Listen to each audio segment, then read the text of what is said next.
Following Savannah Chrisley's public disclosure of her parents' incarceration conditions, Todd and Julie Chrisley have encountered resistance. In her podcast, Unlocked with Savannah Chrisley, Savannah said that her parents experienced black mold, asbestos, and lived without air conditioning. She continued, describing snakes slithering on the floor in her mother's prison during her stay. Prisoners make fun of the Chrisleys, an informant told In Touch Weekly. Many of the prisoners view Todd as a smarmy know-it-all, and Julie is no different. She's been looking for sympathy ever since she entered the jail, they claimed. Many taunts are directed towards them, as well as behind their backs. They have the misconception that whining will get them out sooner. Savannah has claimed that there has been retaliation after she disclosed the conditions.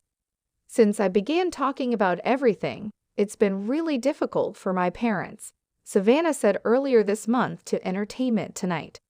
The hardest part has been that. Dad much more so.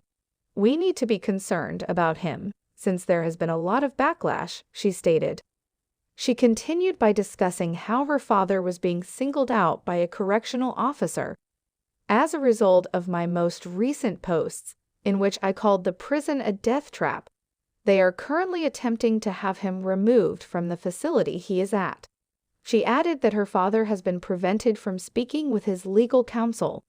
And that's the difficult part. The moment you start speaking out, you have to pay for it, she said. Which is a big deal because it's a non-recorded phone call where you can talk to your lawyer about what's happening to you, and they're not allowing him to do that, she went on.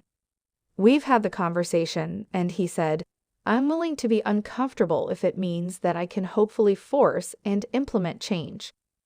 The living conditions at Chrisley's prison are called inhumane.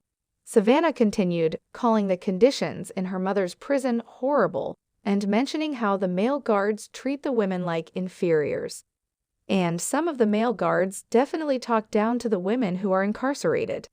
They make them feel worthless, she said. In her podcast, she claimed that the criminal justice system was destroying families. Observe all that we are experiencing. Is that fair? Not when there are rapists, killers, traffickers, and all these other people here, but still. They merely receive a warning, she said. It all comes down to someone trying to make a point and us being in the spotlight. And it's really depressing. I think I've grown somewhat numb to it at this point, but my numbness has now evolved into rage, and I feel like I'm not giving up. There isn't an alternative.